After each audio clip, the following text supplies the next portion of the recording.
விளம்பரத்திற்காக பல்லாயிரம் கோடி செலவிடும் தமிழக அரசு ஊழியர்களுக்கு கொடுத்த வாக்குறுதியை நிறைவேற்ற மட்டும் நிதி பற்றாக்குறையை காரணமாக சொல்வதா என கேள்வி எழுப்பியுள்ள பாஜக தலைவர் அண்ணாமலை 10 ஆண்டு காலம் ஆட்சியிலிருந்த அதிமுகவும் அரசு ஊழியர்களை கண்டுகொள்ளவில்லை, போலி வாக்குறுதி கொடுத்து ஆட்சிக்கு வந்த திமுகவும் கண்டுகொள்ளவில்லை என விமர்சித்திருக்கிறார்.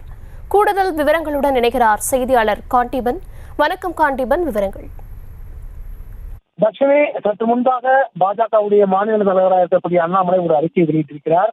அந்த அறிக்கையின் முதல் தலைப்பிலே என்ன கொடுத்திருக்கிறார்னா, விளம்பரத்திற்காக பல ஆயிரம் கோடி செலவிடும் தமிழக அரசு ஊழியர்களுக்கு கொடுத்த வாக்குறுதியை நிறைவேற்ற நிதி பற்றாக்குறை என்று காரணம் சொல்வதா அப்படிங்கிற ஒரு டைட்டில் கொடுத்திருக்காரு. குறிப்பா போக்குவரத்து துறையில் இருக்கக்கூடிய காலி பணியிடங்கள் நிரப்ப வேண்டும், ஓய்வு பெற்ற ஊழியர்களுக்கு பல மாதங்களாக நிறுத்தி வைக்கப்பட்டிருக்கக்கூடிய அந்த அகவலை பணியை வழங்கணும்.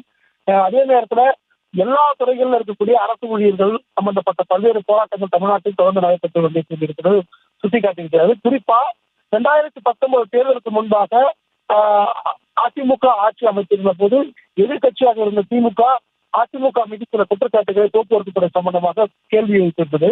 இங்கே நீதிமன்றத்திற்கு முன்பாக போக்குவரத்து துறை ஊழியர்களுடைய பிரச்சனைகள் தீர்க்கப்பட வேண்டும் என்று எதிர்கட்சியாக இருந்த போது திமுக தெரிவித்திருந்ததை சுட்டிக்காட்டியிருக்கிறார்.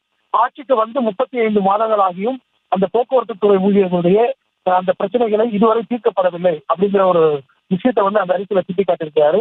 தொடர்ந்து கல்வியாளர்கள், இடைநிலை ஆசிரியர்கள், மாற்றுத்திறனாளிகள், பட்டதாரி ஆசிரியர்கள் என எல்லா தரப்பு அரசு ஊழியர்களும் மக்களுக்காக பதிவு செய்யக்கூடிய அரசு ஊழியர்கள் பல்வேறு கட்ட போராட்டங்கள் கடந்த 2 ஆட்சியிலையும் நடத்தி கொண்டிருக்கிறார்கள் என்பதை சுட்டிக்காட்டி, இனியும் இந்த இரண்டு ஆட்சிகளிலும் நடைபெற்ற இந்த பிரச்சனைகளுக்கு தீர்வு காண முடியாமல் இந்த அரசும் இருக்கிறது என்கிறத சுட்டிக்காட்டியிருக்காங்க.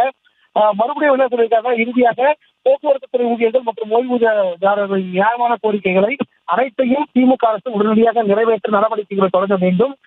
மீண்டும் மீண்டும் பொதுமக்களுக்கு பணி செய்யும் அரசு பணியாளர்களை வஞ்சிக்கும் முயற்சியில் ஈடுபடுவதை நிறுத்திக் கொள்ள வேண்டும் என்று திமுக அரசு வலியுறுத்தி கேட்டுக் கொள்வதாகவும், தினமும் பல கோடி மக்கள் பயணிக்கும் அரசு போக்குவரத்து துறை ஊழியர்களின் நியாயமான கோரிக்கைகளுக்கு தமிழக பாஜக என்றும் துணை நிற்கும் என்று அந்த அறிக்கையில சுட்டிக்காட்டி அண்ணாமலை அறிக்கை விட்டிருக்கிறார்.